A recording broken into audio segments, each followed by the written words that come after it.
I'd like to call this meeting to order of the RTM Finance and Budget Committee. And I'm going to get right into things just so that we can try and end at 9. I was extremely happy that we have 2 less meetings this month with rules being canceled and the RTM being canceled. So, I'm going to start with where we are and give a little bit of an explanation on how certain budgets are done, because we do have some new people here, and so I think it's somewhat important to just explain some of the numbers and how the numbers are used.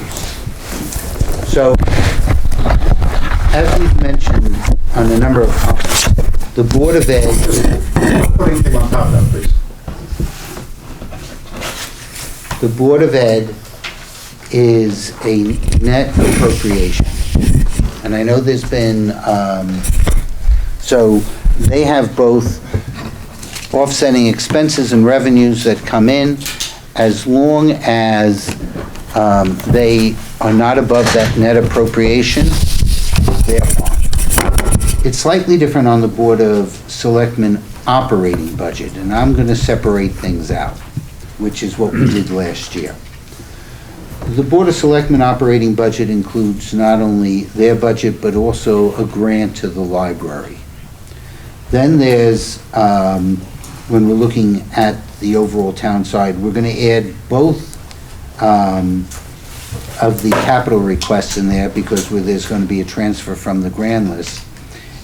And the revenues that we talk about on the Board of Selectmen side, when we come down to the total amount that needs to be raised from taxes, we subtract the revenue. So we're not talking about a net number on the Board of Selectmen side, even though when we present it, we're going to be looking at what their revenue amount is. So there's a report called the Volpe Report, named after a Board of Finance member, Tom Volpe, who was a member long before I was on the RTM. But it's how I look and how many of us look at the numbers going forward. And I think it explains some of John Zagroski's comments to the Board of Ed when he was talking about where their budget was. So I ran a little bit of a preliminary voting based upon what the requests are without any adjustments for the for our committee. And what happens is, when I look at this, we come down with the Board of Selectmen requests being up approximately $1 million, $1.1 million, and that includes the library request that's over 6%, and it includes their capital. Then when we look at the Board of Education, they're up about 3.2% overall, because their capital requests are down. Again, this has nothing to do with any of the adjustments that will be made by the Board of Ed or the Board of Selectmen, or subsequently by the Board of Finance. Debt service is down approximately $1.5 million because we paid off $1.8 million, and the next debt service includes certain funds for the anticipated bond issuance of about $12.5 million that will be done in May. When I add up all those requests, our total amount that currently is there is approximately $2.9 million, which is about 2%. Now, there's a little funny thing that happens in town, and that is, after a reval year, typically, the grand list goes up. And I got a listing today, but I didn't pass it out because it was first going to the press. The grand list increased by 96 basis points. It's in the Darien Times. Yeah, I know, it was just released today, but I didn't want to pass it out before they print it. So, it's up 96 basis points. What does that mean? That means if we held our taxes and the mill rate at the exact same as we had last year, the overall town of Darien will receive approximately another $1.3 million. So that brings the total increase being requested to about 1.5 million, which is about 1%. That's before any contribution from the general fund. That's before any contribution from the fixed asset fund. That's before any bonding of any of the items that are currently in the capital budgets. In addition, if I took a step further and I looked at what the increase in the pension plan is for both the town and the schools, I don't have for the library readily available. It's in one of my books, I just didn't look it up. We're over $1 million. So, good financials, because we're extending the longevity, we're lowering the rate, we're making appropriate fundings. And it's also out of the control of the Board of Selectmen and the Board of Ed on what that determination is. So it says on net increase going into before any funding decisions by the Board of Finance is about 1%, of which 60% of that is a change in the pension plan. So that's sort of like where we are. And part of the reason why, when we're looking at some of these increases, we're not so shaken. That being said, that still does not require both the Board of Selectmen and the Board of Ed to do their diligence on their budgets. The next thing.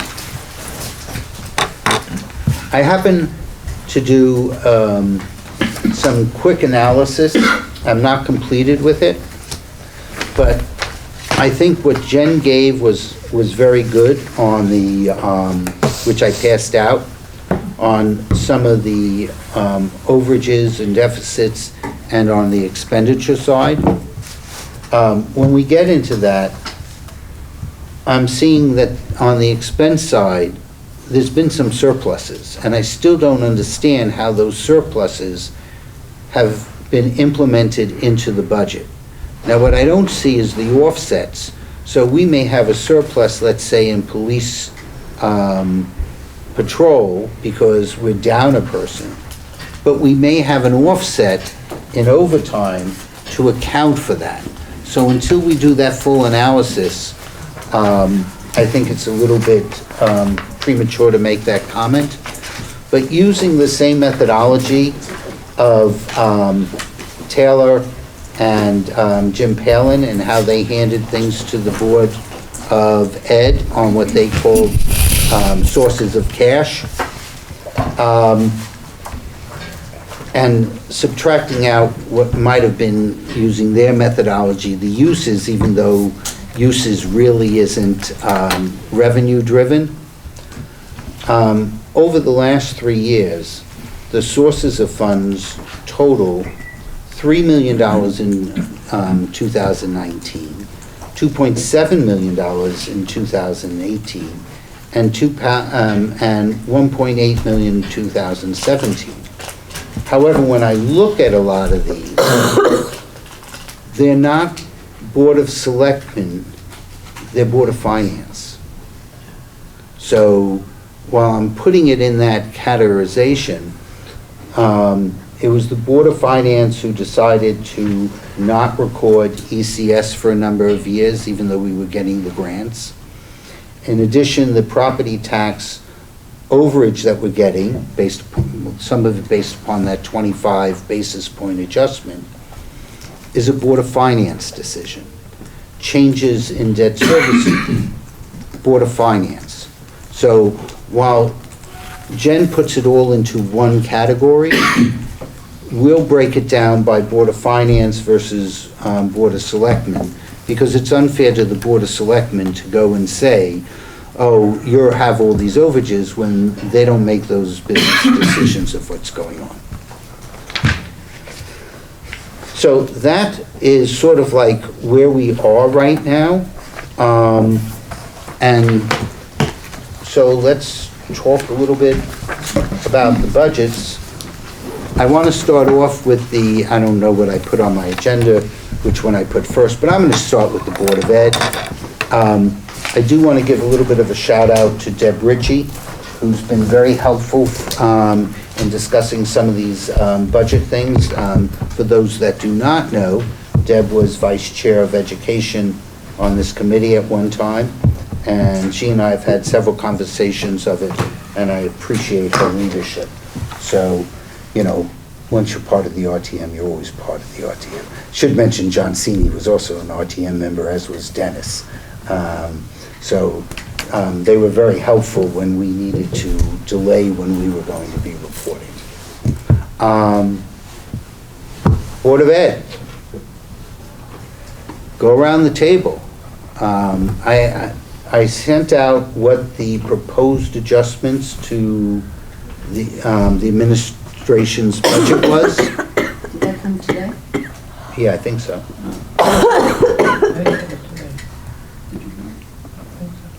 Maybe I did? I thought I did. No, I haven't looked at it. What? 8:08 this morning. Yes, 8:08 this morning. Okay. It's been a long day. I'm not sure what I was doing at 8:08. There are some, I'm just want to hear what anybody thinks about where the numbers are. We can have some conversations on some of them, but I don't want to get out ahead of the Board of Ed on it. So I'll go around the room, and unfortunately, Stacy is at a meeting today, so I can't pick on her first. So we'll go to Beth. Well, honestly, I haven't looked at them. I spent the entire day driving to and from the Catskills. So did I. Coincidence? Yeah, I know, that was a little weird. So I saw them this morning and I was like, oh, I'll look at that when I get back. But I got back 3/4 of an hour. What do you think of their overall budget or their conversations? Why don't Well, we their start there? conversations, I think,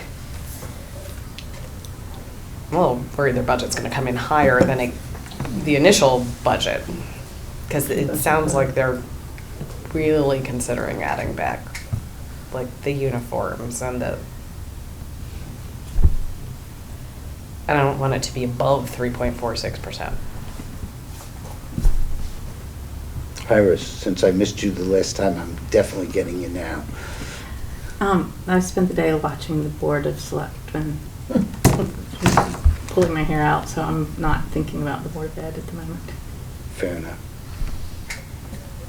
Back from your wonderful trip. No,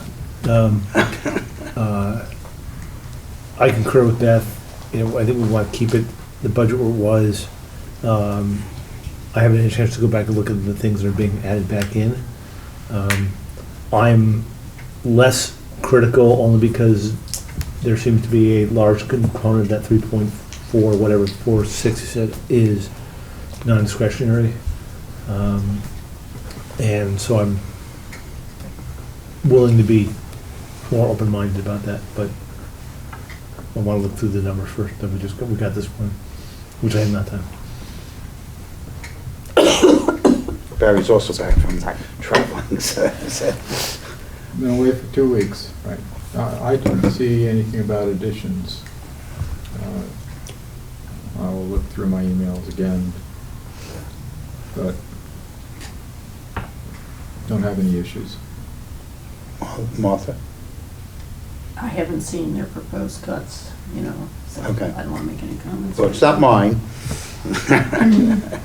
But, I was at the Board of Selectmen. I will say, there was some add backs, there was some proposed cuts and other things like that.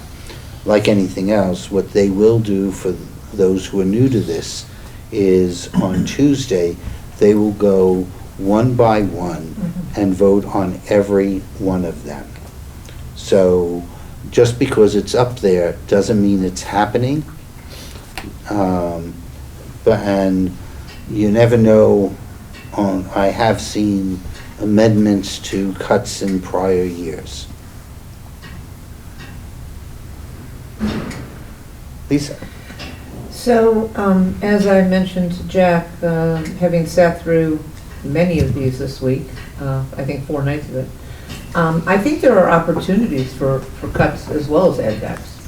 I mean, I think there are several places where, you know, Beth and I were sitting together and I say, you know, there's 4 people in that program, do you really need that program? You If should there- express which program that is. Oh, so the gifted program called IDEA. Mhm.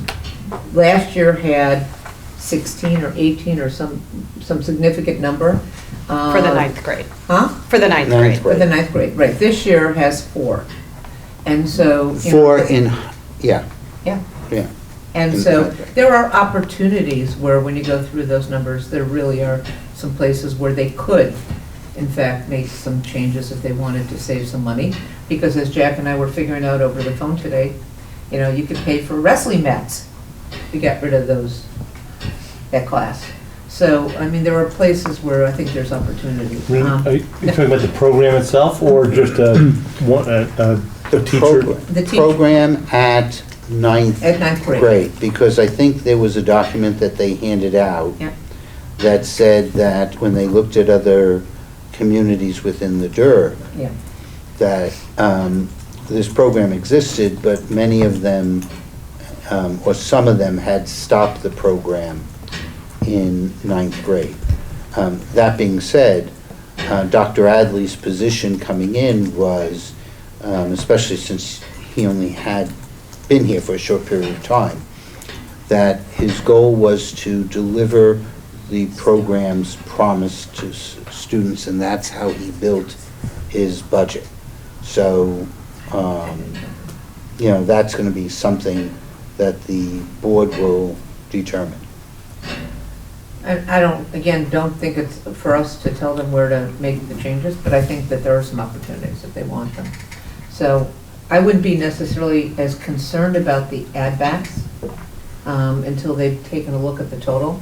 I honestly don't think they're gonna add incrementally everything that you heard. I think that there's places that they can make some changes.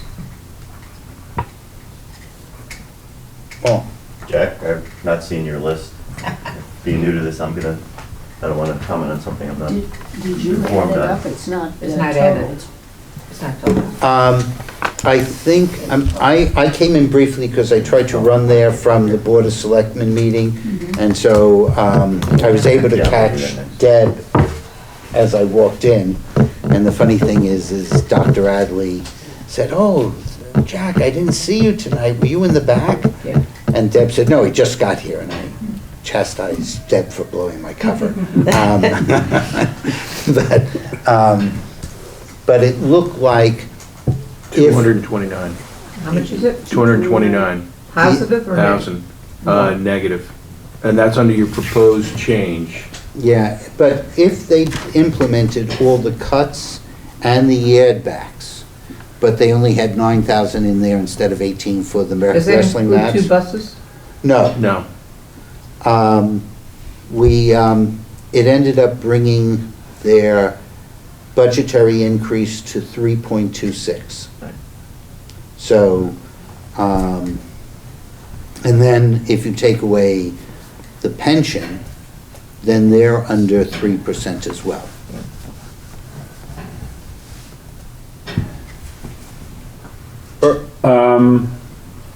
Well, I have to bring it around not only to talk about the Board of Education, but also about the town budget.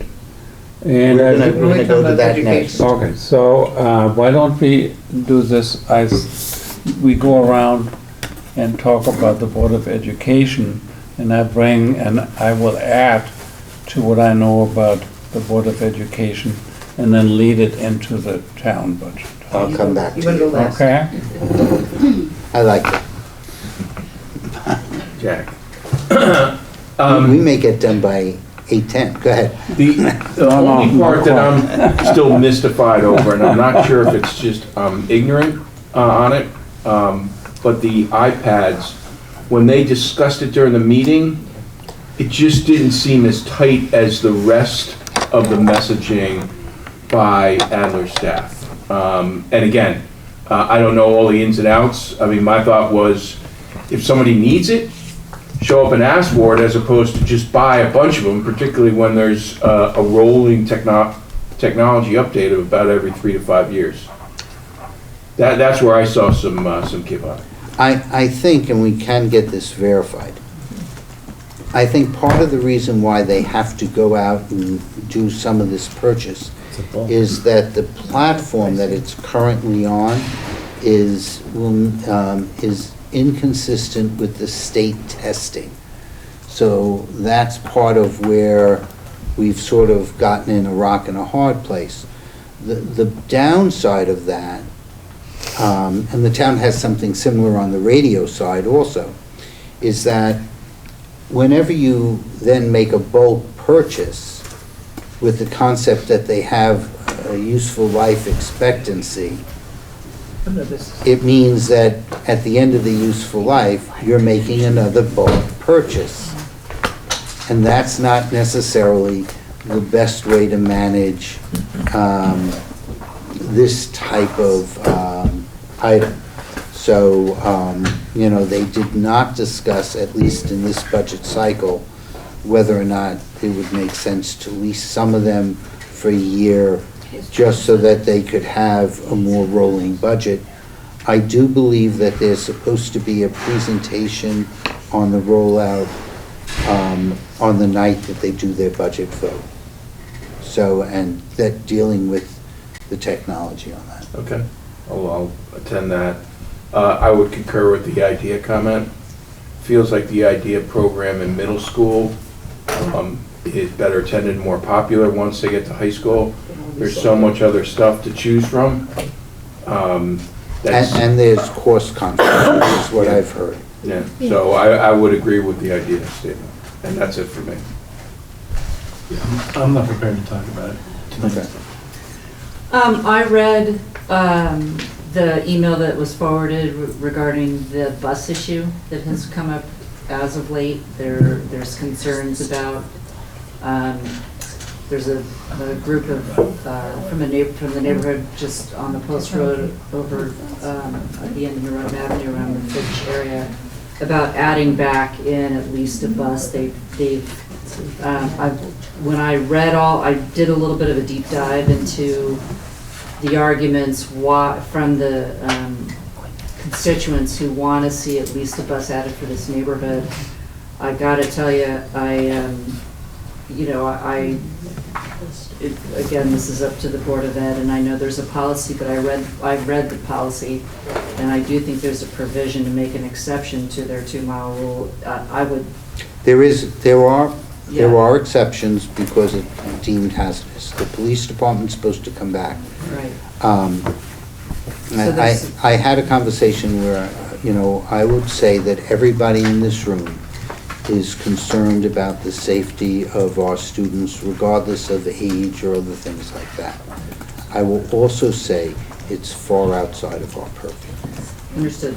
I just, from what I mean, even if we all said, the risk management do and it. liability side is, if you're really considering, our purview is financial, and to the extent that if that's a concern from the Board of Ed, mitigating liability and keeping an eye on risk management is. Well, I don't know what liability we have having students walk within the policy, okay? I would, that being said, I don't think risk management is the driving force here. My own personal opinion, not speaking for anyone, is I would like the safety of children to be paramount. And speaking to board members, including Tara, she has the same opinion. So that's an issue that they will do. I was asked whether or not I would be in favor of adding $680,000 of buses, and after I cringed and laughed, I said, sure, if you can figure out another 600 to cut out of the budget. But I don't think this is necessarily a financial issue. Is that how much it will cost? To add six, it's about $85,000 per bus. Now, I do know that Dr. Adley said that he did add a second late bus, and that is later, and so I'm assuming they're doing what they used to do when my kids were there. They do a north run and a south run. But there's still a lot of work to be done. We don't have all the information, and we wouldn't make comment unless we did. But the only thing we can care about is that we know the board is going to look at it, and that's about it. And if they do add the bus, I personally believe they could take it out of budget control, even though everybody keeps on saying it's only for people. I think that's one of the things. But I will say this year's budget is really tight, and But then you'd have to take it out of budget control every year, or? No. If you decide, if after the budget process is completed, all right? It's not in and the now budget, then they would use budget control. to add a bus or something like that, I would feel just as comfortable with that. There's a concern about going, they could also go and go back to the Board of Finance and ask that, but since they're given a total appropriation, I believe they would also have to come back to the RTM as well. Another alternative would be to transfer, and this is really playing with some things here, so John, don't kill me for saying this. They could also do a transfer out of special ed to pay for the bus, and then go and request the funds to replace the money that they just took out of special ed, out of the special ed fund that's been sitting out there. Now, that's a little convoluted. Yeah. So, but But that's why I think the easiest thing is that if you have budget control and it's decided after the budget process, during the summer when they're taking a deeper dive in this, that they need to add a bus or two, I think that's a totally appropriate place to take it from. Were you saying something to me about additional revenue opportunities too? When we talked today? On the Board of Ed, somewhere? No, not so much on that. Building rental. Building? No, I haven't talked about that. The big issue that we have here is, it would be nice for everybody to get together and figure out where we could put the buses during the day, because that's what's costing us more money. We're only getting one bid, because all the buses have to return to Stanford, which increases the cost, and we pay for gas and mileage as part of the bus contract. If we could cut that down, then that would be a way to increase the funding to allow buses to occur. Already has a big driveway. How do the drivers get back and forth if you I'm sorry? Yeah. What Well, happens to the drivers if you were to park the buses here? How do the drivers get back to where their cars are? They could always take a bus. No, seriously, they can. No, it just becomes a They have little to more. get to the place where it's parked. Yeah, so if they. So they would park their cars wherever we park, and then it would, okay, got it. Right, well, You they mean would. park them somewhere No, overnight also? no, this would just be, This would be. Like driving to work, park, get the So bus, they'd leave. have to go to work where the buses are. Right, Yeah. but the bus And then company if could they bring park them somewhere back. during the day. There seems there could They be a wouldn't bus have to. optimization Methodology. exercise here. Yeah, right. And it's not about adding, it's not changing the 2-mile rule, it's about addressing this one need that if you, Yeah, I've been reading it. yeah, so it's really, But before it used to work, and these students were allowed to jump into other buses that were nearby. Yeah, but that's the topic we're not gonna talk about. How many buses? That is have we outside of talked our purview, and it's just not appropriate for Because us. it's just the cost. It's We can only talk not about how many appropriate buses, how for many us, kids, how much yeah. money it costs. yeah, so, Yeah, but it- Not That- the logistics of what they do about it. I mean, Right. that's their Yeah. Yeah. job to figure it Right. out, but How many buses are there now? I have a request in to find out how many buses there are. So is 200%, 100%, or 10% more than what we got now? We don't know. I don't know. I don't know what we're. but to your point about there's opportunities to add and there's wiggle room, this is. So, this but is- that's a bigger, that's not gonna be solved by budget. So, I mean, where, if there's an option to where to park buses and go through all that, and working with the town, and what properties the town might have that we could put it on, and I'm not talking about parks, you know, but we may, you know, can we use beaches or other things like that? That's Just a so we're in longer separate, term public opportunity works. for people to discuss. The logistics outside of our purview, important, but not within our time to talk. Jack, is the bus, but question on where to store the buses, a Monday to Friday issue, or is it Yes, 24/7? Monday through Okay, Friday. They go someplace So else. it's, when they're done with the last drop-off, all right, they then have to take the buses back to Stanford. If there was someplace in town Yep. where they could park, it would reduce the overall bus cost. And that's part of the things that when you're starting to look at towns and other things like that, there's more to consider. Like, I know that there's been some data out there, but if you look at Reading, I don't think there's 5 inches of sidewalks in Reading. So, you know, they might have a different view on how they do things. They also have a regional high school, Joe Barlow. So that's a different thing of how they may be shorter, because everybody's going into a single location. New Canaan parks their buses at New Canaan High School. So, Well, we don't have space. we don't have the space. But churches don't tend to have full parking lots during the week. I was thinking Yeah. that, So there is that's what I'm saying, is that, so if we take a look at certain alternatives or other things like that, we might be able to come up with a way that what we're contributing to the churches during the course of the week that they're parking the buses, that the savings would offset what we have. do you in know what the contract. savings would be for them to not, to park in town? Shouldn't that be like the number before? I have no idea.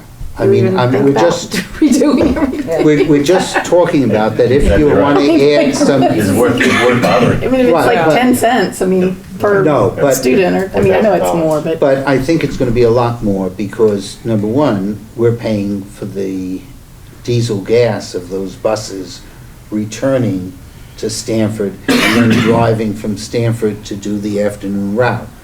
Again, it's a bigger study, but it's something that is worthwhile taking a look at. So it's an environmental issue also.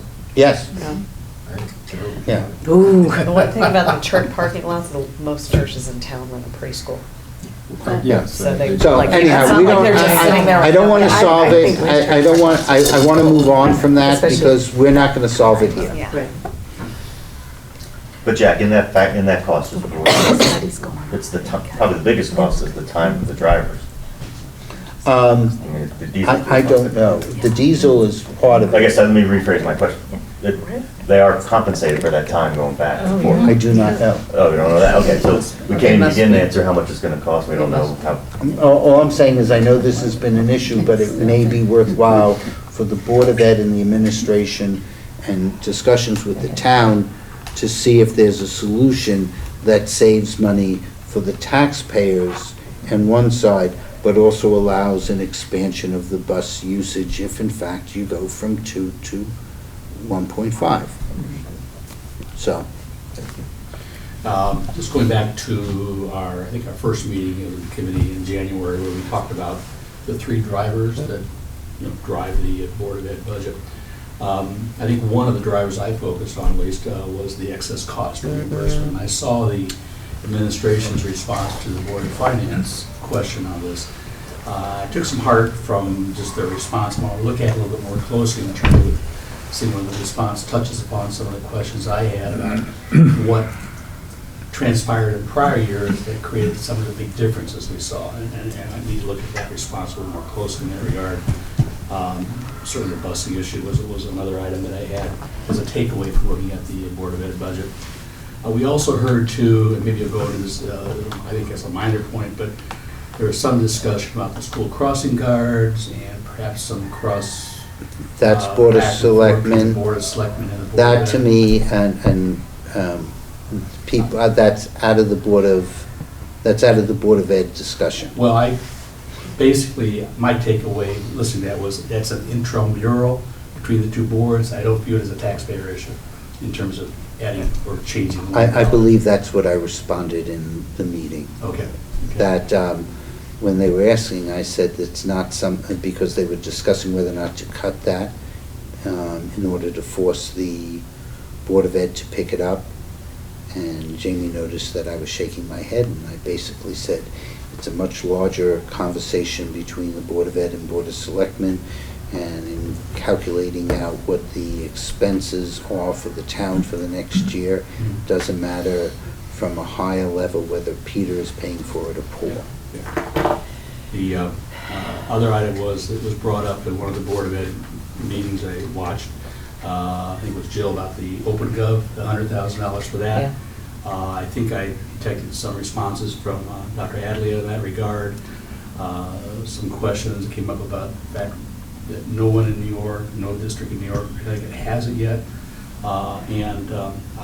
Certainly I don't know where that's going, but this seems to me that there was one comment at the end of that meeting by a parent about saying, we have these other items that are more student-oriented, and you're looking to cut back, and here you're going for the OpenGov for another $100,000. So that was another takeaway. And the last one was just on the healthcare cost. My understanding is that consortium of districts going to, I think it was Anthem, has been successful so far in negotiating with Anthem.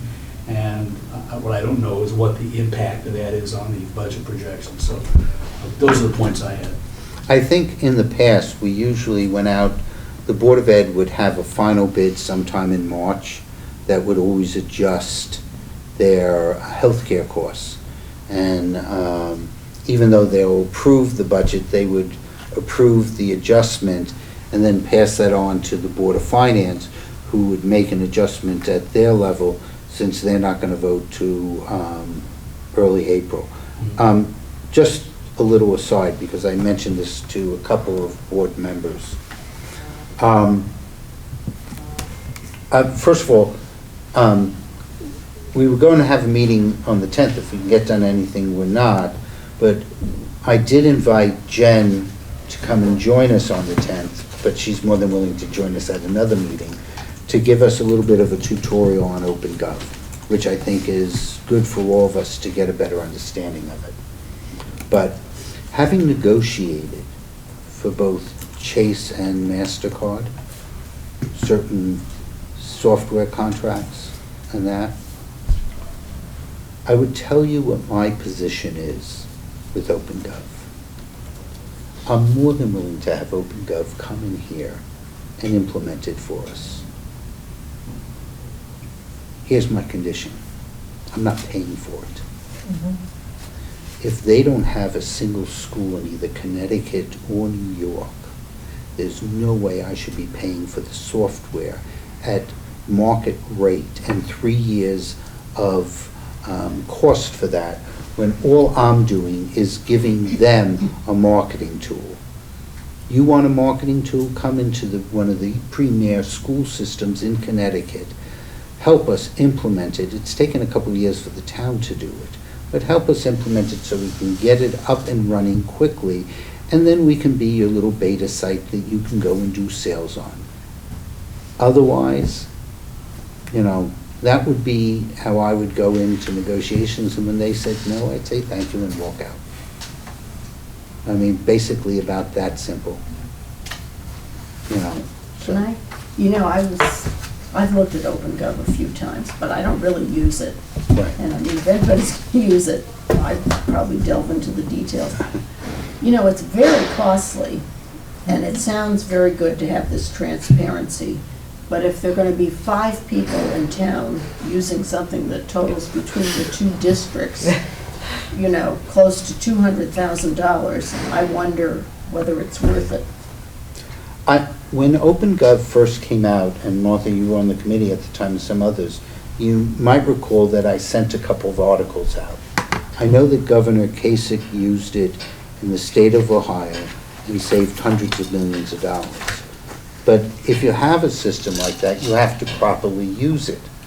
And part of why Jen and I got discussing is I was trying to generate certain reports, and I was having a little bit of difficulty doing that. And yeah, I think that, you know, I don't like canned reports. And there's some very good ones there, and there's some good things there. But that's why I asked Jen to come in to see if I could be better educated to figure out how to get the information that I would like and display it without getting all the information, then having to download it to my computer so I can see everything on one page at one time, as opposed to having to scroll back and forth, you know, on an Excel-like spreadsheet. So I don't disagree with what you said. It's if we're using it and getting our value out of it, then it's a good thing to spend. I can't remember the figure for the town side, but every year, the licensing, it was quite costly. I agree. And again, you know, how many people are really gonna use it? And how do you save money on it? You save money basically by some of the analysis that's being done, like even what Jen did. And I had a conversation with Kate and Jamie on some of this, because I used the bad term pockets of money, which was a poor choice of words. But it was after a long meeting at the Board of Ed on that Saturday, so I apologize for using that. But I think what you're doing is you're looking at what budgets are, you're looking at what spend is, and you're looking for trends where we consistently have underspent budget. On the same token, you're also looking at where we've overspent budget. And using that as your first area to identify, then you can start doing some deep dives as to why. And once you understand the why, then you can go and see whether or not it's appropriate to make budget adjustments, or using the old fishbone concept of consulting, whether or not there's certain things you should be fixing. So, and if you can use it to capture other data, such as hours that are being worked and other things like that, then it could become a very good tool. I think some of what Kasich did was he started looking at agencies that, The state, though, this is just. you know, this was at the state, and they spend a little bit more than Darien. I agree, it is Ohio, they spend more than Connecticut. But they were looking at where they had multiple agencies, which happens in the federal government often, spending money on the same thing, and figuring out whether or not it shouldn't be centralized, or whether or not, you know, various roles that are there, are they accomplishing the same thing or working against each other? And then looking at efficiencies on how they're doing certain things. So I think that's part of how he used it to be successful. Does OpenGov sit on top of the accounting software package, or is the software package? It feeds in, the software package feeds in. And our visualization tool. And our software Well- package can't generate that information. Not to the extent that it can, and, you know, Bert and I asked for a download of all of the budget items, what was budgeted and what was actually spent over a couple of years. And it was really massive to work with. I mean, I would like, when I look at the budget book, and I'll mention the Board of Ed, I'm pretty much done with the Board of Ed review in about 15 minutes. I'm looking at what are above a certain dollar amount. I don't even look at certain cost centers because they're not material to the school budget. And then I'm looking for within categories what's going up. So I'm not looking at the individual expenses, I'm doing the first thing, what are the operating expenses, what's the salary, what's that? If I see something out of line, then I go and look at it. So it's almost exception reviewing, and you can pretty much see what the drivers are at the budget. I do the same thing at the town side. It just takes a little bit longer because the town's a little bit different than the Board of Ed on how they present. So, so that's how I think one could use it. And I don't know that it's not being used that way, so I'm not going to comment. But I do agree that it's a lot of money. Did I make? Okay, well, I don't have too much to add, and I think it shows the benefit also, give the benefit to the new superintendent that he has a cushion on the increase and be more tougher in the next year, but I don't have too much to comment. I don't like the word cushion. Well, just to adjust, like they did it with the consultants and moving some accounts. I think it's something that Bert did say the other time, and you know, we have a $150 million budget overall.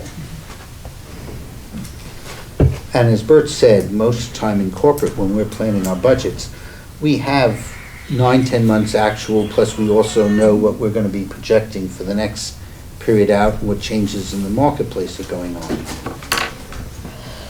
I think on these budgets, you're really planning between 6 to 18 months before you're ever going to implement it.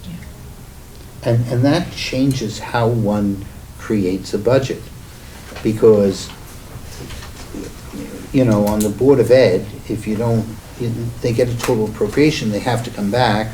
A lot of their money is spent up front because you got to buy the books and other things like that. A good part of it is salary. So there isn't a heck of a lot to recover if all of a sudden you find out in March that you're having difficulty. And I think that happened one year, and all of a sudden they stopped purchasing. They had to just stop purchasing things.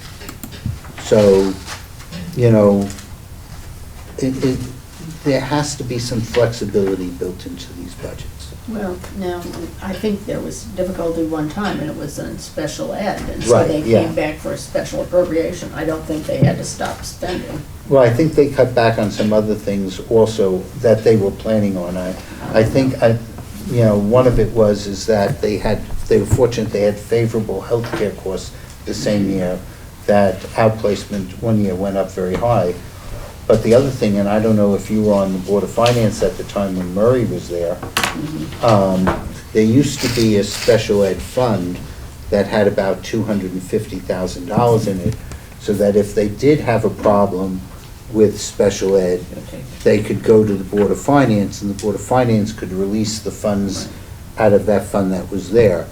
The Board of Finance subsequently in that same year after, they did release funds to the Board of Ed, and this is like 10 plus years ago or more. They decided not to rebuild that fund, and since then it's been sitting at about $100,000 and hasn't been used. It was one of the things during our fund review that we did not touch. Our recommendation was for the Board of Finance to discuss how they wanted to deal with it, because it was beyond our purview to make a suggestion. So, even though our It suggestions. shouldn't be that complicated even if you don't have that much thing, because we don't change that much. This town doesn't get any bigger. You know, Well, we their do- role, if you, Town side or school side? both. See, on the school side, you can end up with 5 more kids. Changes your teaching. And depending upon what classes they go in and what school they're in, even though it looks like, oh, our overall net is down 20, but we had 30 kids hit certain sections that break sections. And on an average cost of even a starting teacher, the BA was at 47, but with a master's, we're talking about 65. We can end up with 5 new teachers at 65 starting out because we broke sections. So that's. Can't you look at the kids coming through to see, I know we've got a lot of apartments that are gonna come online, and so that's a whole different ball game coming up that you gotta kind of think about. But, there should be some historical data about what happened at Avalon and what happened, I know. Kensick, you don't want to say, because that ended up with like 200 more kids than we were. I know, that's what I'm saying. You have some historical data to look at, to think about what kind of people move in and with how many children or not children. But anyway, I just. It's not when we're adding the apartments, because that'll be calculated in to what's going on. It's that you have empty nesters having a house that's sold, and you end up with children moving in, in August, or we had, I believe, and I wish Stacy was here because she has more information, but I believe it was mentioned like 7 kids came into Tokenique in December. So, and, those are the things that There still should be some patterns in movement of, people have their kids go through school, they retire, they sell their house, they move. It's been happening for generations. I think they run things pretty tightly. They do. So the smallest change moves the needle a lot more than you would think. And the markets are different. And one year I know they were doing estimates, and maybe Martha can recall what they missed on the estimates of the school, because they were using housing sales and other things like that. They missed that a lot of the houses were now being leased. And that added children into the network. Again, I'm jogging my memory, but that could have been like 8 years ago, so that they had a change. But McBroom does an estimate on birth rates, what's going in from here, what the turnover of houses are, how many are empty nesters, what they anticipate sales to be, what the average child is, and come up with a book that is about this thick and has all these different type of empirical formulas. No, I've seen some of the data on it.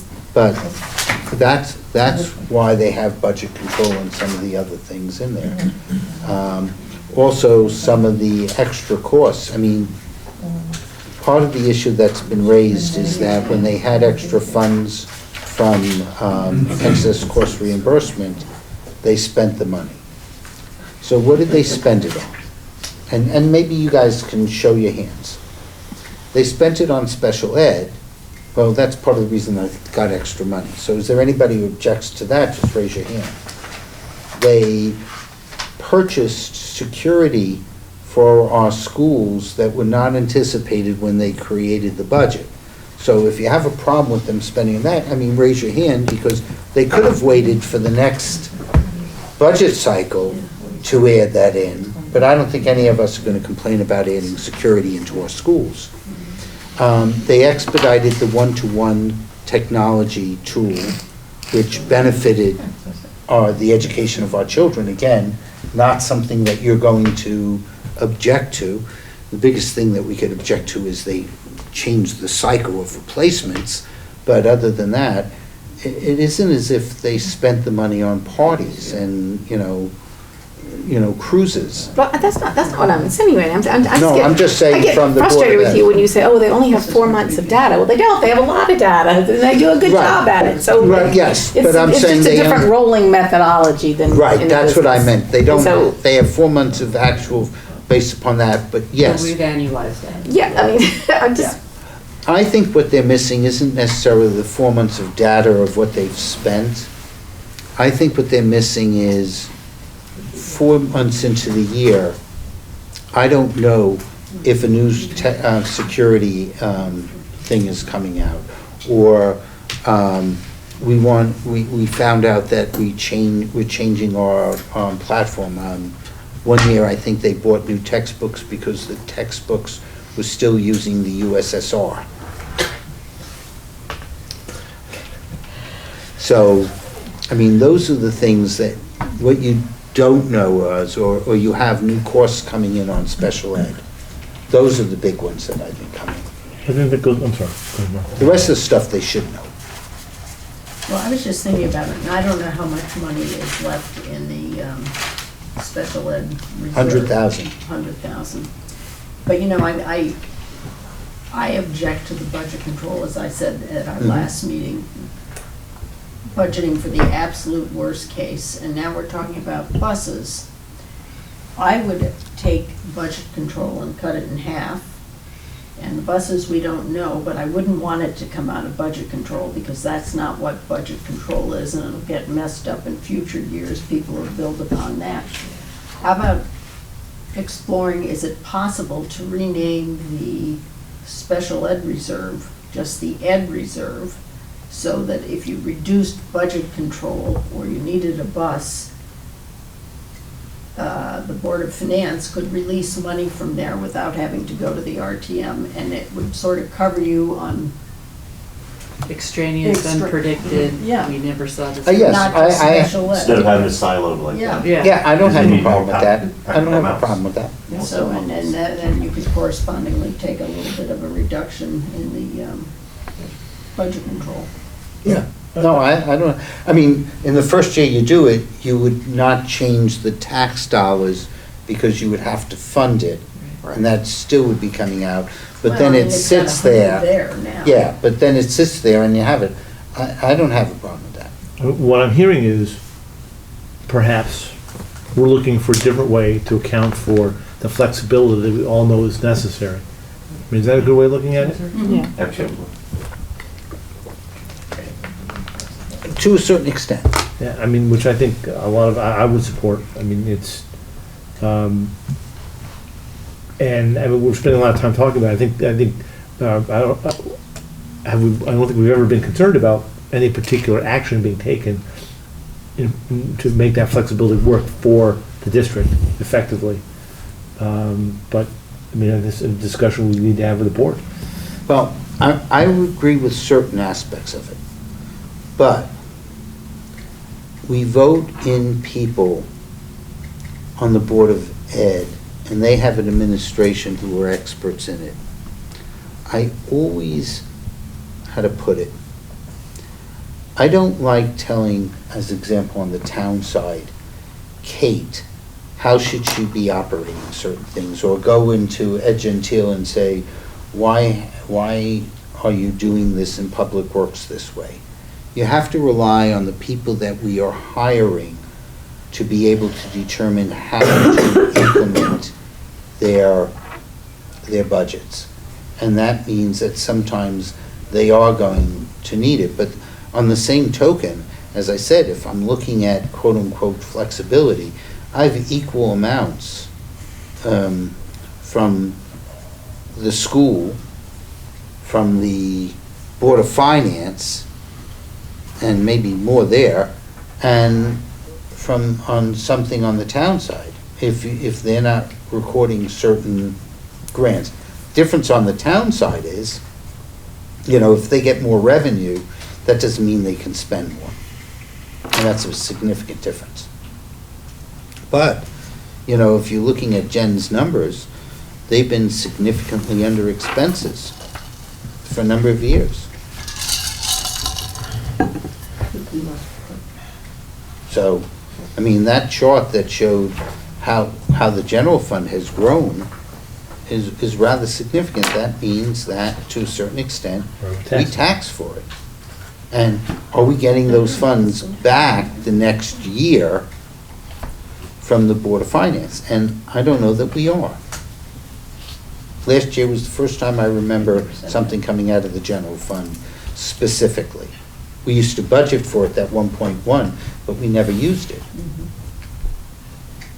Well, one of the reasons was when we had all that flooding, and there were all kinds of flood studies, and that it was sort of an infrastructure contingency. That's how that came to pass. Boy, that really goes back. Every water basin was being looked at. Those are expensive studies. They were very expensive. Phased in over 4 years. Yeah. We didn't know what would have to be done. You know, the. Well, that was a really big number. Yeah. That like this. Yes, yes. And And we're gonna chop all the trees down why and they such go. a big contingency. I remember this. Well, somehow we lost Bert. It's his turn. What? It's his turn. Yeah. All right, that was quick. No, I'm sure. Good job. Having a thing. So, we're gonna start. Yeah. I'm gonna give an overview, waiting for Bert to return, on the Board of Selectmen. I ran some of the numbers on the Board of Selectmen. And, wait, let me get to my main sheet. If in fact you take away the, no, not just the library. If in fact you take away what the increase was for the pensions, it virtually cuts their increase by over 40%. That accounts for 40% of the increase. And in fact, if you look at the net, including revenues and capital requests, because that somewhat drops down the number, it represents 61% of the increase to the Board of Selectmen's overall budget. And that's rather significant. So my calculation is that if you take away the pension, even though they're adding the civilian dispatch, we're ending up with an increase of less than 2%. So, I mean, there's still some areas that they have to look at, but that's just a general look at how it is. So, Bert, now you. I'm sorry, I had an emergency call. So, what Iris said was very interesting, because she said she wants to look what happened last year and the year before. And I think that's what we should do. We should look at, where are we now compared to other years. Being a conservative, and a green conservative, I believe in sustainability. So what's sustainable? What are the special things that happened this year, but what is really sustainable? And Jack said that as much, which is, what is going on every year, and what are special things that are going on. And if you focus on the special things, are they one-time things? Are they telling us something about the future?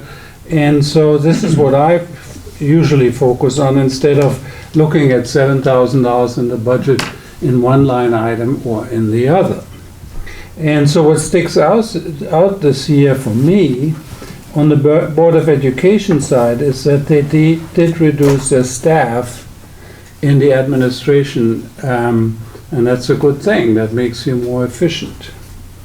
As far as the town is concerned, yes, I'm still struggling with the way we have to increase the liabilities or the reserves for liabilities from pensions, but that is because we adjust the expected return on the assets that are set aside for liabilities. The Hartford government always talks about unfunded liabilities. I don't like the word. For me, liabilities are liabilities and assets are assets. And you either have assets sufficient to cover your liabilities or you don't. If you don't have assets sufficient to cover your liabilities, you're broke. So that the town does that to increase the reserves is a positive thing. And in accounting terms, it comes from the fact that when you adjust your crediting rate in your pension liabilities, then you adjust the crediting rate really on your assets. You expect your assets now to generate less money than you had originally hoped for. And that's a good thing. Another thing that I'm always struggling with is in the budget every year is a debt service. Because if you think about the way we think of in the business world, debt service really is capital or principal, and it is interest. But they're never commingled. Your interest payment is quite different from your principal payment. And so when you have the two together, that of course makes it more difficult to understand the budget, especially this year when the town budget, the largest item is the debt service. Well, that isn't, I don't consider that town budget. That's Board of Finance budget. Okay. I want to, no different than we're going to separate out transfers between what's a transfer, what's an adjustment. The town budget is the town operating budget. Even though it gets commingled together, the debt service is solely determined by the Board of Finance, and so it's the Board of Finance's budget. So the debt service is really a tool to mitigate volatility from year to year. Excuse me, I would say it's the Board of, it's the Board of Ed and the Board of Selectmen, because they're asking for Yes. capital projects. So whether it's paid for is right from the general fund or debt, That's a Board of still Finance. That's, generated by but the that's- Board of Selectmen and the Board of I Ed. agree with what the request is, but what we're paying on debt and whether or not we pay it from taxes, general fund, Yeah, other that's funds, a is a Board of finance Finance fund. decision. That's why I say it's a Board of Finance decided Right. line item. I don't have an opinion either. Yes, I would agree with you. I don't have an opinion either way. I just, we need to recognize this when we understand all the other items in the budget, that we look at it separately. What is the debt service? And one more item I had was, I think that Jack already mentioned the Volpe report, great tool, but we really are not there yet. We are at the end of the process, or FNB is supposed to come in at the end of the process. I think that when the different boards, well, first it starts with the administrations and the Board of Selectmen and the Board of Education, and they do their magic. And eventually, I think it comes down to us, and we are the sorcerer's apprentice in the process at the end. And when we are in too early, we might not, it's good that we understand what's going on, but we really need to let these people decide and wrestle with the issues that they have in front of them before we come in. See, I'm going to disagree with you on that, because, and I'll tell you the reason why. A number of years ago, we didn't make our comments fully known to the Board of Finance, and what happened is on the floor of the RTM, there were proposals to cut certain aspects in the town budget. We need to be there before the horse leaves the barn, so that if there is an area of disagreement, at the end of the day, the Board of Finance would know what that disagreement is when they're voting, and what actions might be taken by this committee if it so chooses. So I think having input during their conversations is essential. Otherwise, the old way that the budget used to be done is that the board would do their budget, Board of Finance would do theirs, and then F&B over the next month would do most of its work. And Bill, you remember that.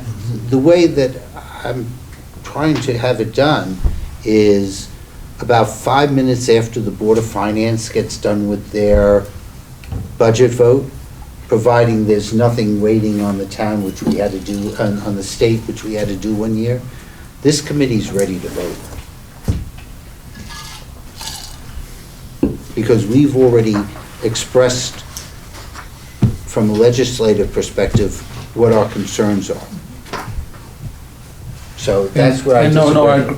Well, I agree with you because we move up the learning curve. Right. Okay? What I wanted to say is, it's not our ultimate, it is our ultimate decision, but in the details, we have to wait what comes through, because it's a process that is different than what we do in the corporate world. Quite different. And I actually think it's a great way to run things.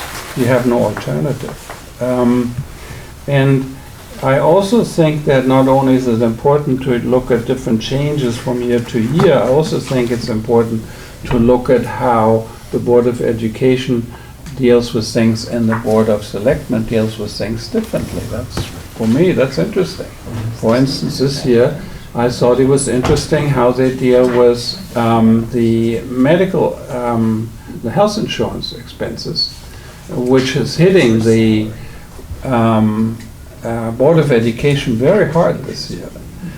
Still, they're working on it.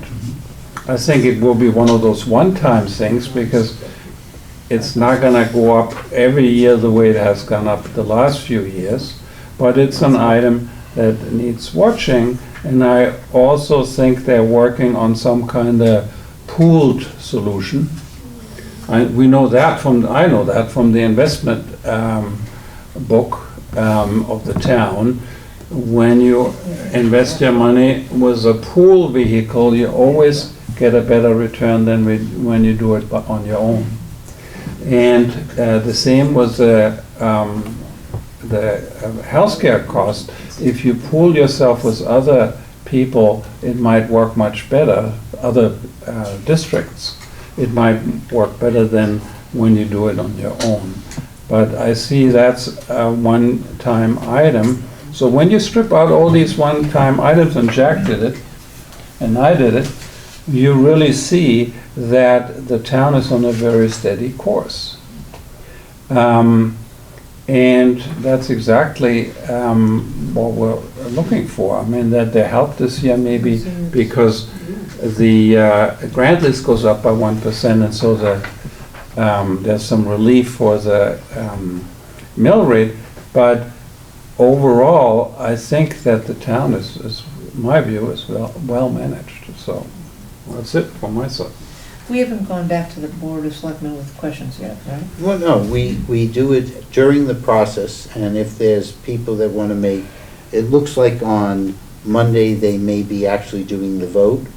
So if anybody has comments to make, there are times that Jamie will allow those comments to be made. So maybe I'm the only one that doesn't understand it, and maybe I wasn't here when we discussed it, but that $800,000 that they adopted last year for the contingency, which this year has been put at $550,000, do we know what was actually the real number?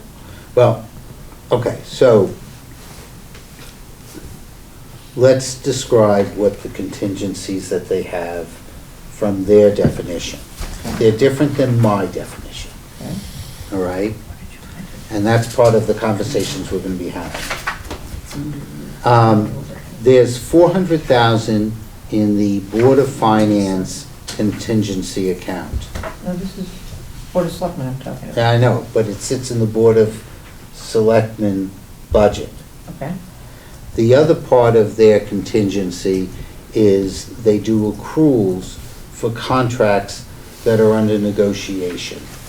So rather than putting in a number for what's going on, and in fact, the school board did that this year as well, you put in a general number that I have, like, we just got done with teachers' contract. The new contract that they're gonna be negotiating at the Board of Ed is gonna be the administration contract. Follows the next year. There are, I believe, 7 unions in the town side. They do include, because I had this conversation with somebody during the Board of Selectmen meeting, the cafeteria workers are town employees, all right? And that's actually, the whole food service works at its own fund. It's supposed to break even. It's not supposed to be in deficit, it's not supposed to be, and it's included in the appendix of the Board of Ed book, but the employees are actually town employees, and the pension is a town pension. So they, and that one's like fully funded. But they, if they're negotiating, let's say, with the cafeteria workers, rather than putting in some number, they might say, we anticipate that in next year, this cost will cost $100,000 to the town. I'm just making up a number. And so they put it in there. And hopefully it gets settled during that year. If it doesn't, they move it, they record it, but they move it over to the balance sheet, so that it's recorded in the year that it incurs, and they can make whatever adjustments they have. Extra funds should be returned to the general fund or may be added to the balance sheet for subsequent years, depending upon costs.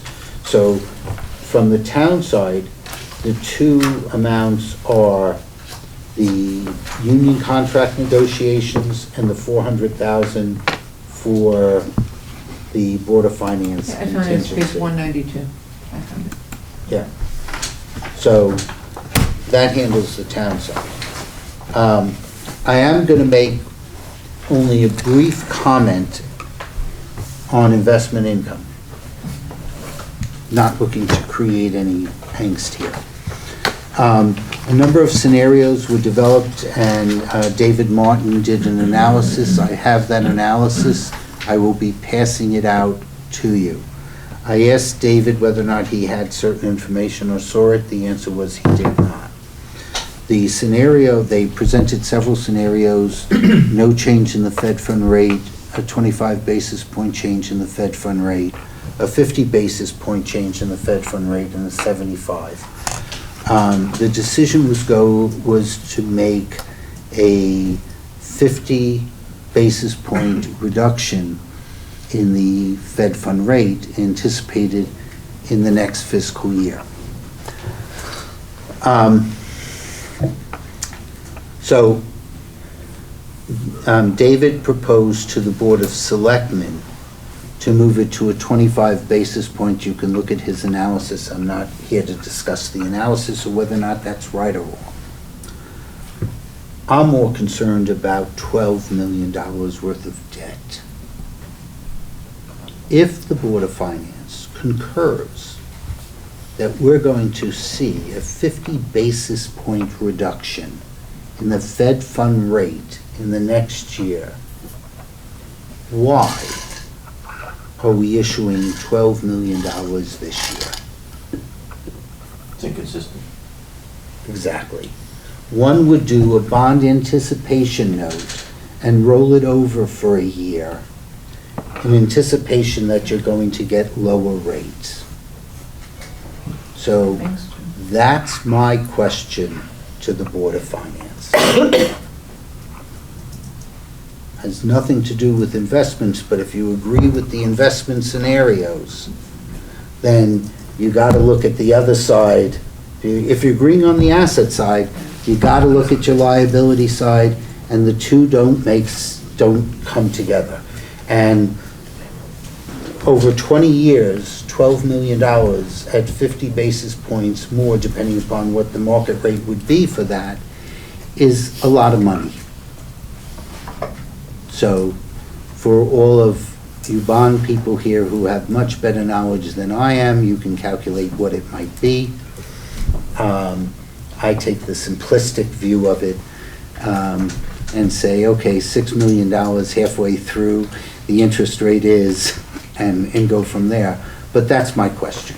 The only thing I'd add to that is whether or not the muni rates move directly in line with Fed funds rate, which I'm not certain that they do. They don't. Ignore the yield curve.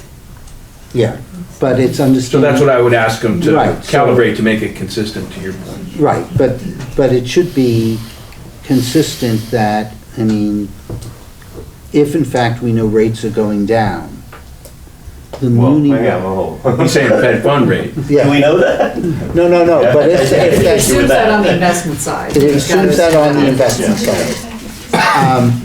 One would take this, and you support that assumption on your asset side, and I understand being conservative, but then be consistent on your liability side and at least calculate out, if we did a ban for a year, is there an advantage? And is he assuming a steepening of the yield curve? I guess he just has to, in order to make it more consistent, carry that argument through. Well, Hang on, that's, yeah. are we drawing this distinction between forecasting and prognosticating? Because to make a decision today on whether or not to issue debt because of what you think's gonna happen versus an assumption you're building in, I'm not sure. It's the type of debt, Yeah. right? So do you Yeah. lock in 20 years or do you just do a note and roll it? and roll it. Yeah. I mean, I just want to understand from their perspective, Fair question. why they have this inconsistency and why they believe that inconsistency is appropriate. Now, Bert did some analysis on what we issued last year, and he sent me a wonderful email on it, and we haven't had enough time to have coffee so he could explain what that email said. Well, it said a number of things. One is, after the fact, you're always smarter. If you issued bonds last year and the rates are down now, you could say I should have waited. But if the rates were up right now, you're a genius. The other thing is that the Board of Finance approved a bond issuance that has call options on it. So that mitigates most of the concerns that Jack has. What we should say is, if you think rates are coming down and we want to issue bonds, make it so that there are some call options on it. I think They all have. always. The last- They have, but it's 5 years out. The And if we last make it thing I have any to say shorter, is, it gets very You expensive. don't necessarily have to have the same opinion on managing your liabilities than you have on your assets. Because they're different animals, but you do need to have a view where you include in all your considerations both your assets and the liabilities. And I think the town has been lacking on that, because you want to have the type of thought that Jack just gave us, because you want to think about what your liabilities are doing for you right now and what your assets are doing. And since your liabilities are always going to cost you more than your assets, maybe you can reduce your balance sheet. It can be lean. Then you don't have that question as pressing as we have it right now. The funding costs become more pressing when your investment book becomes larger. And as we have discussed before, even if you wanted to look for the best available liquidity and creditworthiness, you would be looking for treasuries and stiff and not bank investments. And so that is something that needs to be addressed, not only because of the way the interest income is planned, but how the interest income is being earned. Yeah, I don't want to get too much into it because with all fairness, Joan isn't here. But my point is, and you know, I was just thinking about it. No, it's not about Darien, this is about anybody. Yeah. I was Okay? just thinking that if you're anticipating, if I'm looking at my own portfolio and I know rates are going down, that's when I start buying treasuries and CDs now, because I can lock in an existing rate if I'm anticipating it to fall. So that's all the questions that I have to the Board of Finance, because as Bert said, I think that, you know, we need to be watching not separately, but combined, both our assets and our liabilities, and figuring out where we have certain things.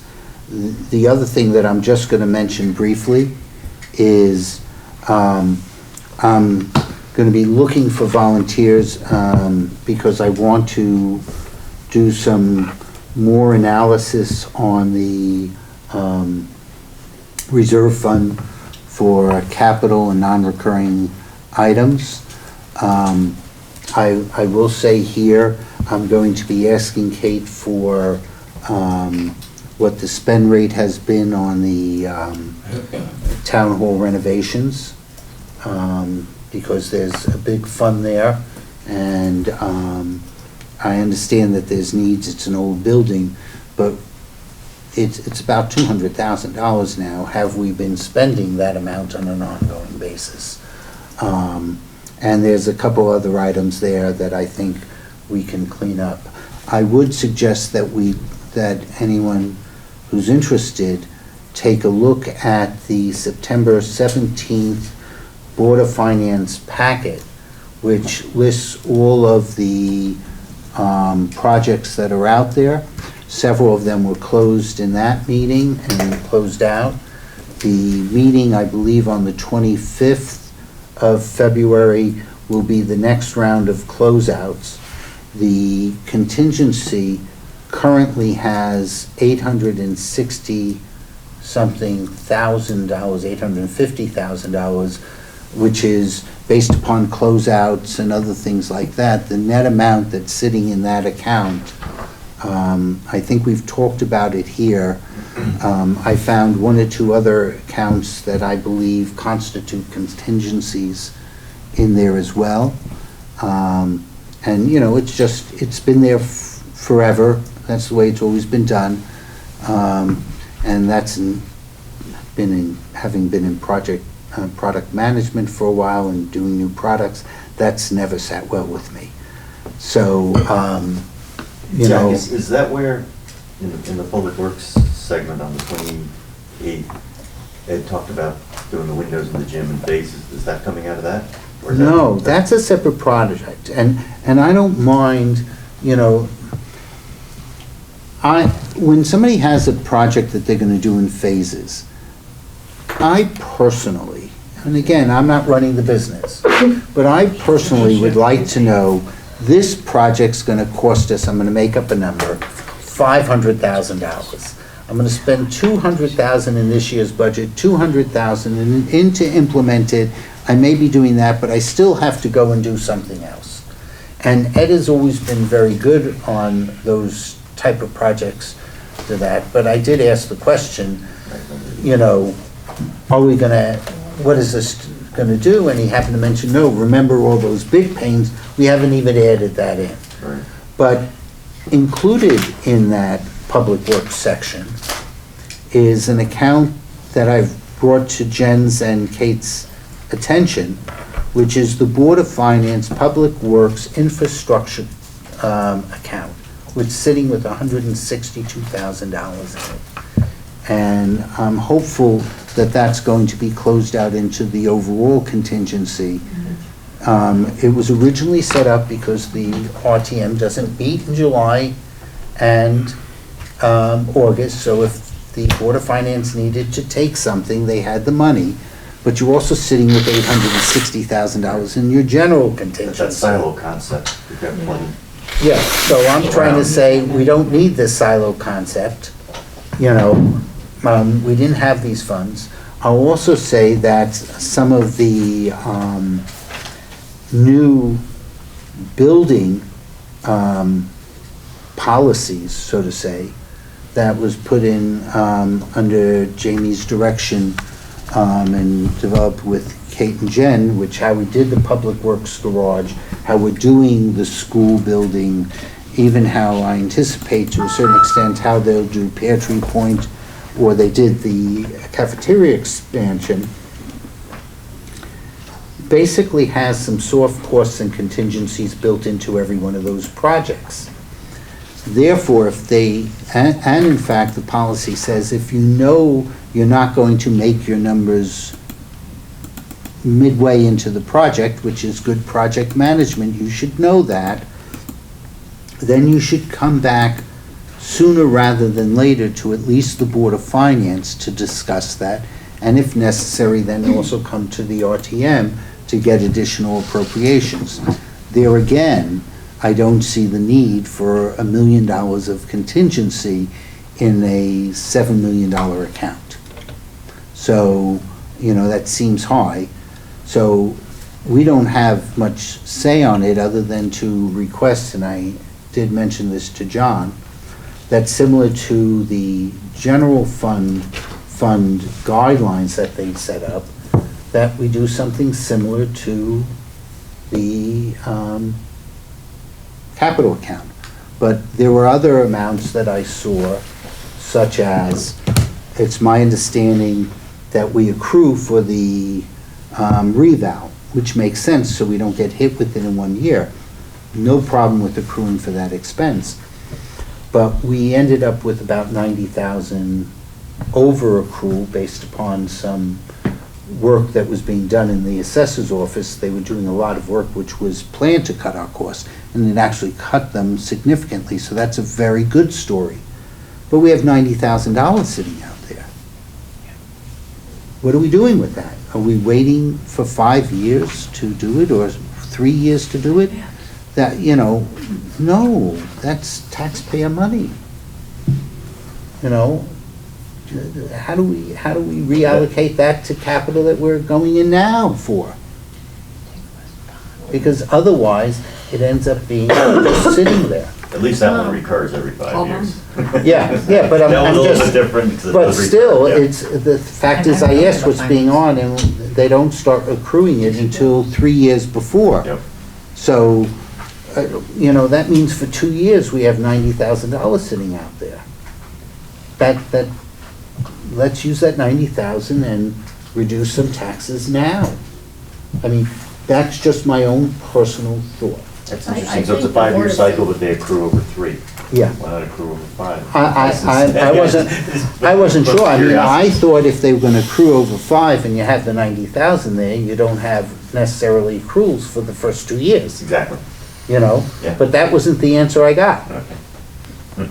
If that was the answer I got, I would've been okay. So, those are some of the questions that I'd like to start to ask on this. So just going to this point, you mentioned the Volk report, you did the preliminary one, you know. But it would make sense, kind of maybe towards the back end of all these discussions, just once you've identified these pockets of.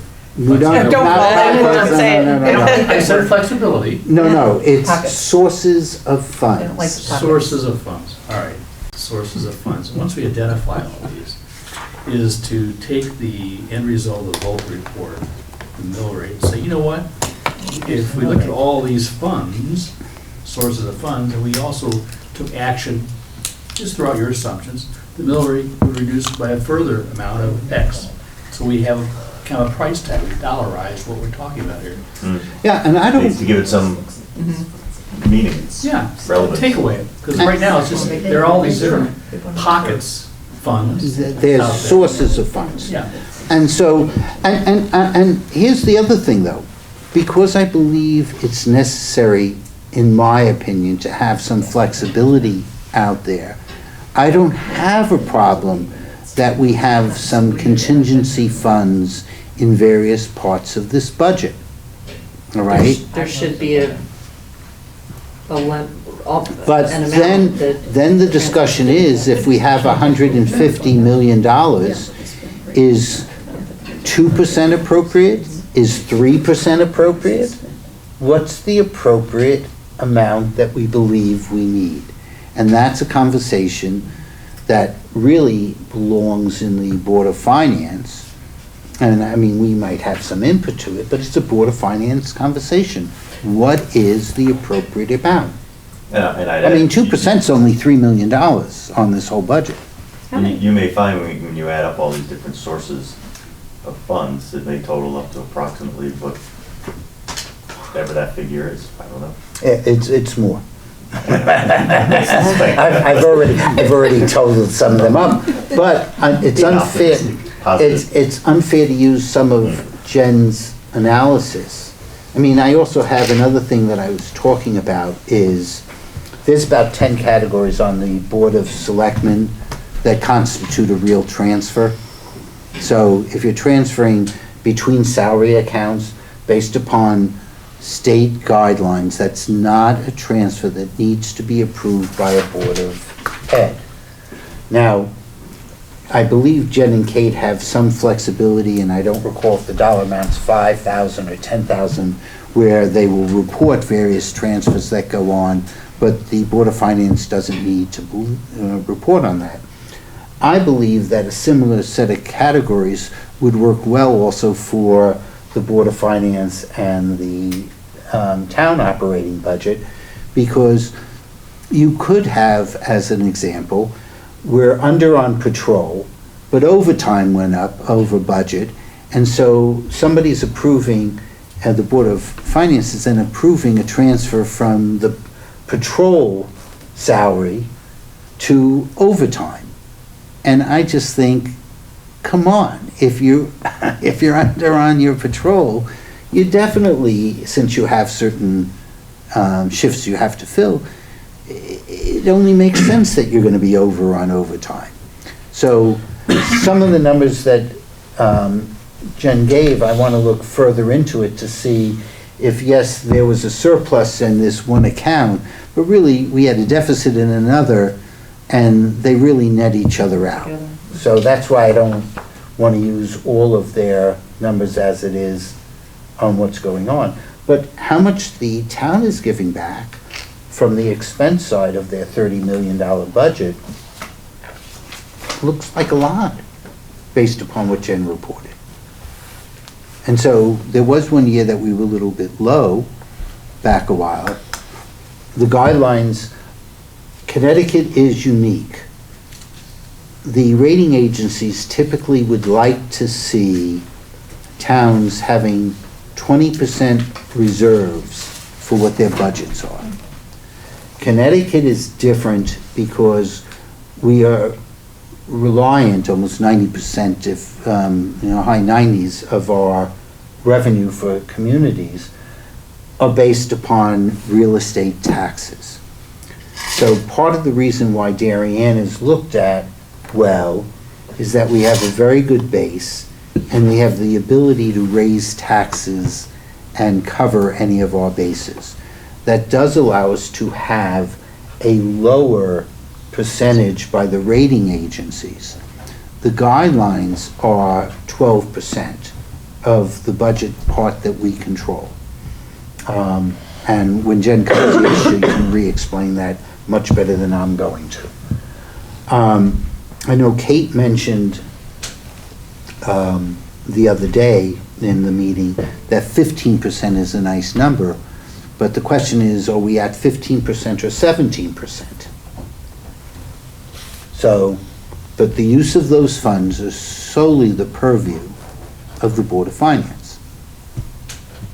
But that doesn't mean we can't comment on that. So, I'm going to do this real quickly so we can get out of here. There was a lot of items that were raised for cuts on the capital side. There were items that were raised on the expense side. I think there was probably more in dollars on the capital than there were on the expenses. There's some outstanding questions that we've asked that have not been answered. I'll try and get with Kate on those to see if we can get them offline. But does anybody have any significant or insignificant questions on the Board of Selectmen budget? Okay. The one question was that equipment purchase for Weed Beach. And this is my real high level, this takeaway, as I recall my reaction was that I think the response was, let's get a ROI analysis on the equipment. Yes, that was one of our questions. And I think, my recollection, I don't recall seeing what the R would be in that analysis, so if the R is questionable, then I guess the analysis is suspect. So it's just, I don't think the analysis, the ROI analysis is gonna move the needle anyway. Well, here's how I was looking at it.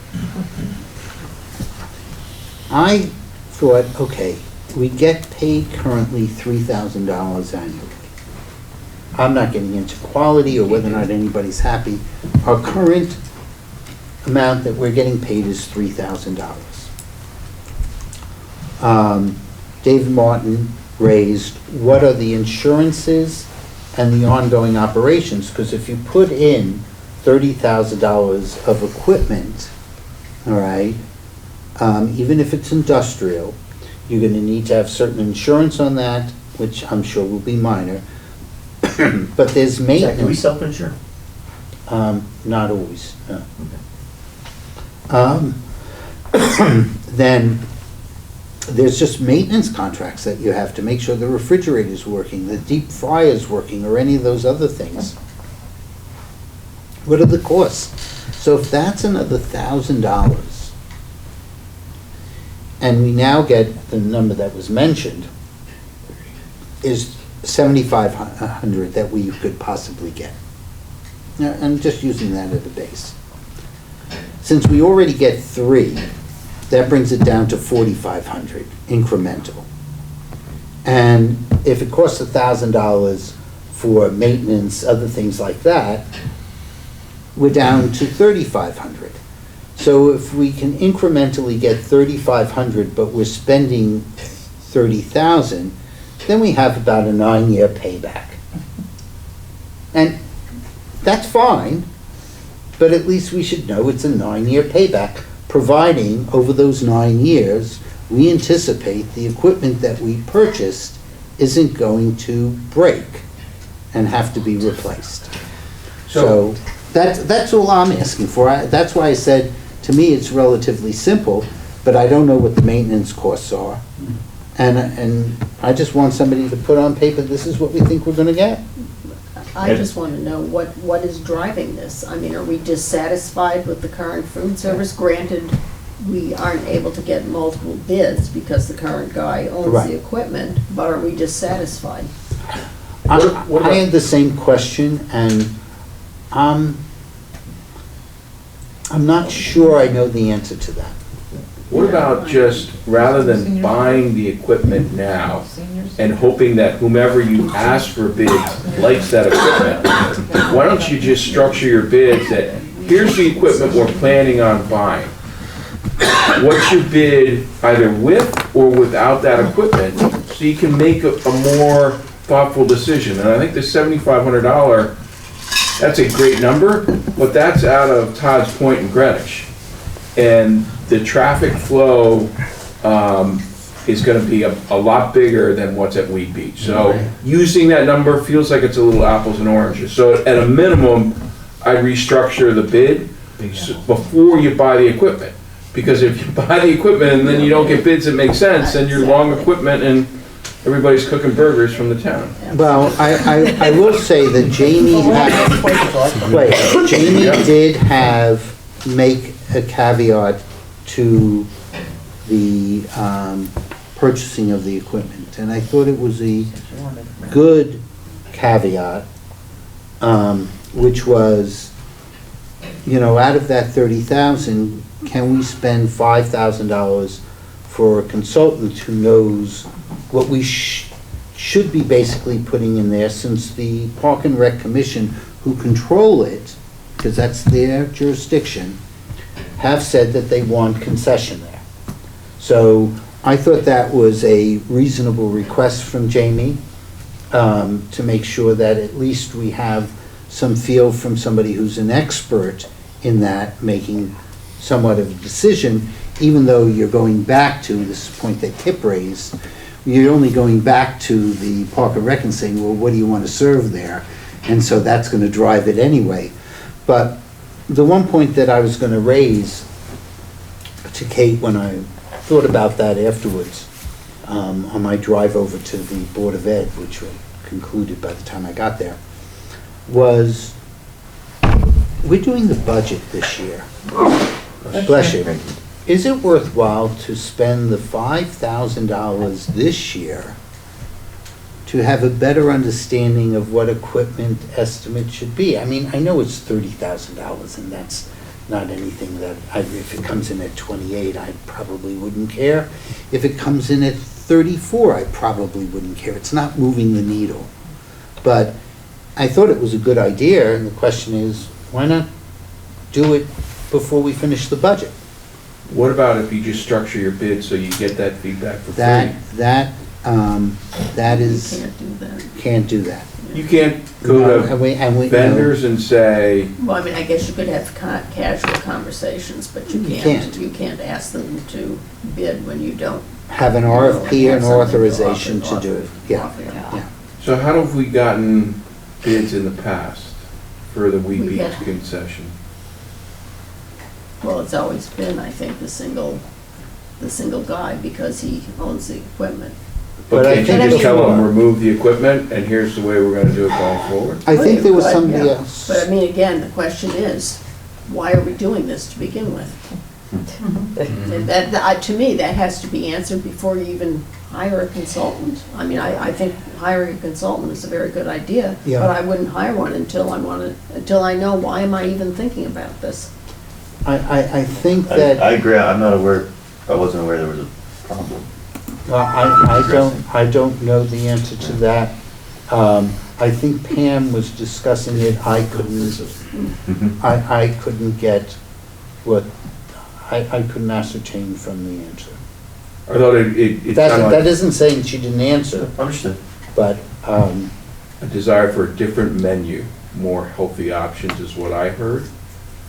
I just think, But we were Doesn't- gonna replace basically the equipment that's there. yeah, but why not go out to More just a fried number of food. service providers and say, tell me what you can offer? Yeah. I think they've already Exactly. started to do that. But one of the things that I'm hesitant to do is, I might be willing to do it on OpenGov, because that's $100,000.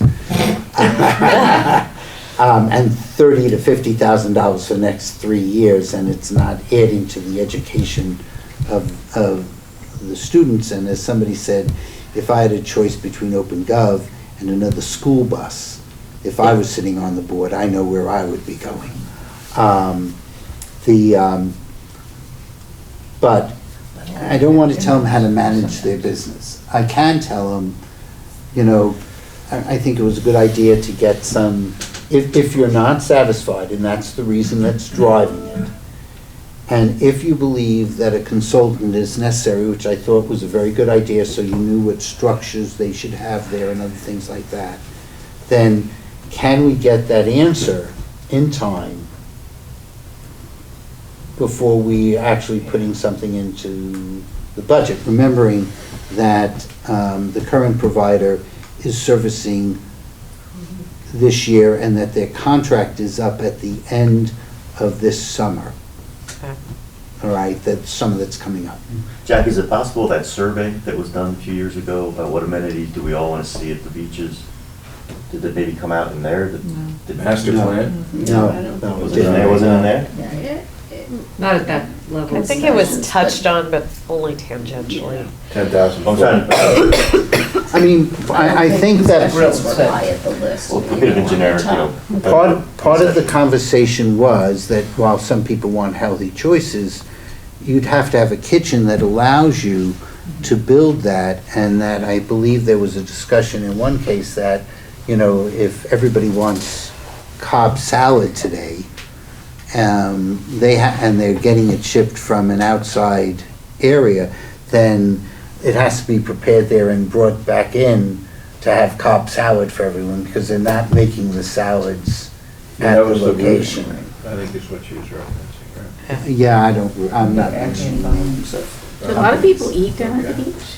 Yeah, I would like to know, I would How start many with people what are would their serve it? sales. Like, how frankly. many- I mean, I have no Right, idea. and the vendors, I mean, the vendors would give you, and I would think, would give us guidance as to what's going to sell. We may want healthy choices, or we may want.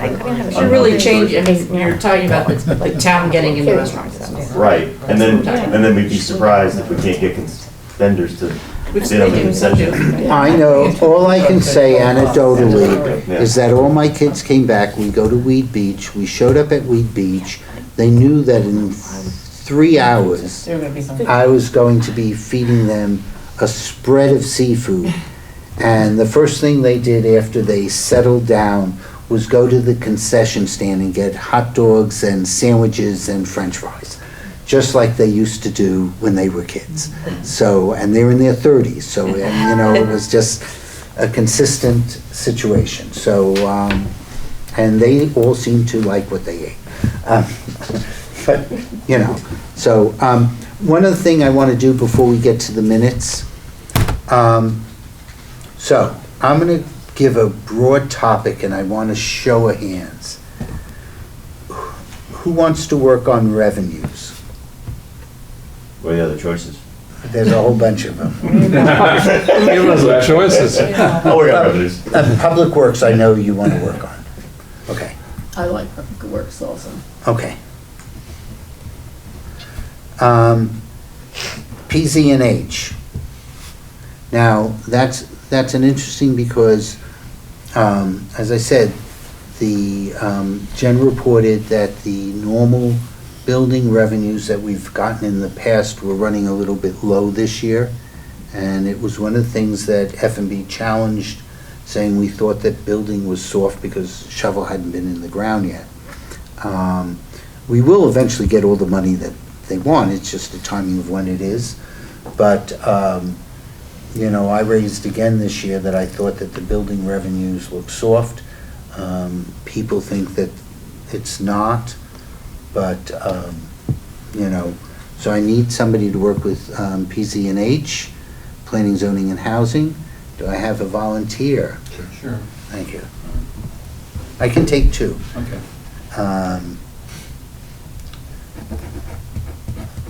Do better if I had a pen that worked. Okay. Thank you, yeah.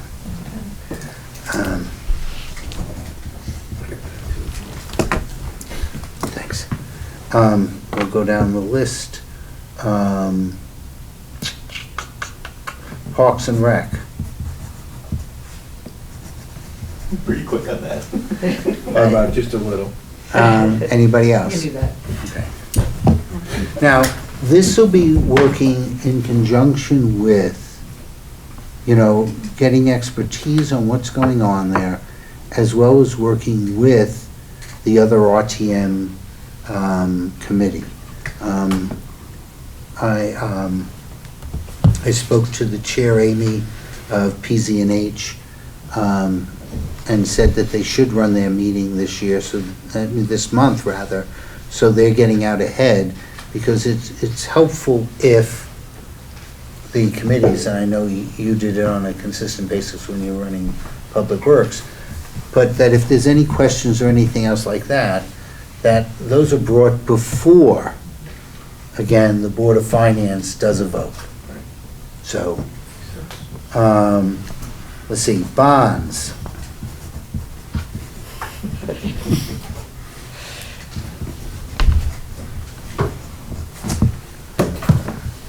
What else do I have here that he's gonna go? Oh, general government.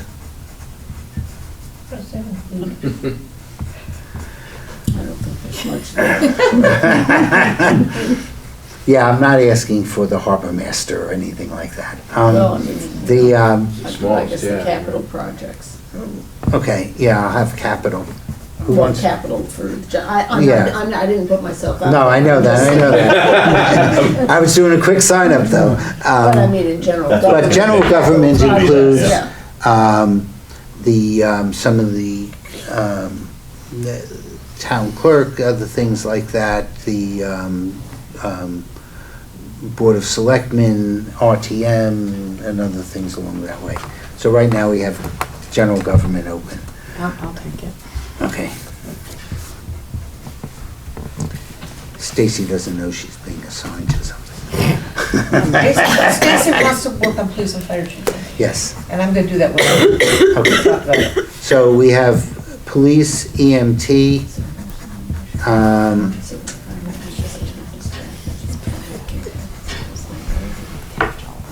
parking authorities.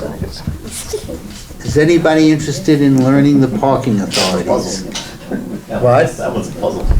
Actually, Kip did a write-up on the parking authority that is considered the Bible on it.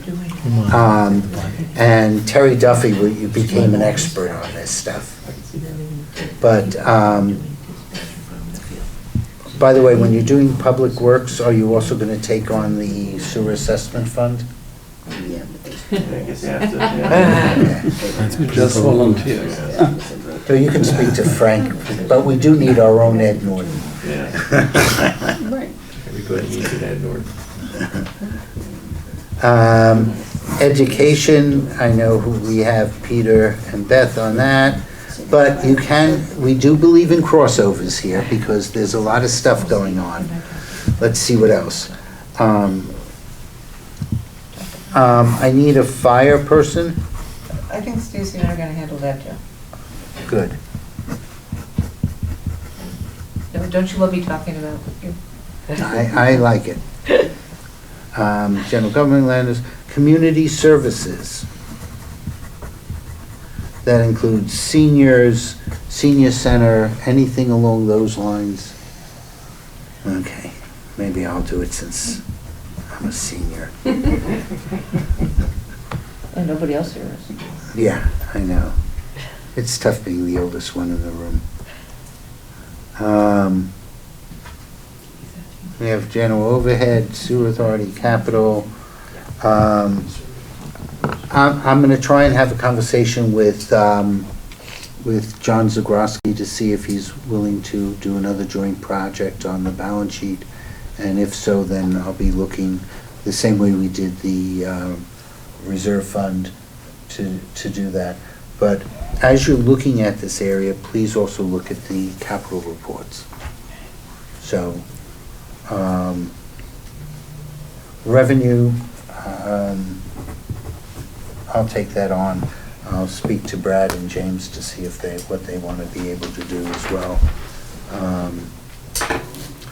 So that about wraps it up with the exception of 3 minutes. Mm-hmm. So what are the minutes that we have? January 6th, the 16th, and December? December 16th, yeah. So I believe we can do this all together and one can vote even if they were not present because you're voting on the quality of minutes taken by our clerk. I don't have the information. Jack, this helps. I move So I'm that looking- all 3 minutes are approved at the same time. Any objections? No, I can't do that. I need a second. Okay, Second. so we all agree, Do we, all in favor? all in favor. Okay, now that we agreed on that, I move that we approve all 3 minutes. Is there a second? I'll second. All in favor? Okay, now I need one more motion. Okay. Adjourn. Yeah. Thank you. Oh, Thank you. we will be canceling the 10th. Yeah, but are we doing Board of Selectmen on the? Yes. So you need to say that then, right? Yes, Board of Selectmen Yeah, so, is doing their meeting on the 10th. I'll send out the agenda. And the Board of Ed is doing theirs on the 11th. I think Karen sent it out today. Yeah. The Board I of. was late. Yeah, I compiled this afternoon. I didn't Yeah, know. so I'm I'm sure sure that- and. I'm Yeah. sorry that I was short earlier. I'm in a meeting at town hall. Pardon me, sir? But I Are we can't all- talk right now. Are we all- We're all done here.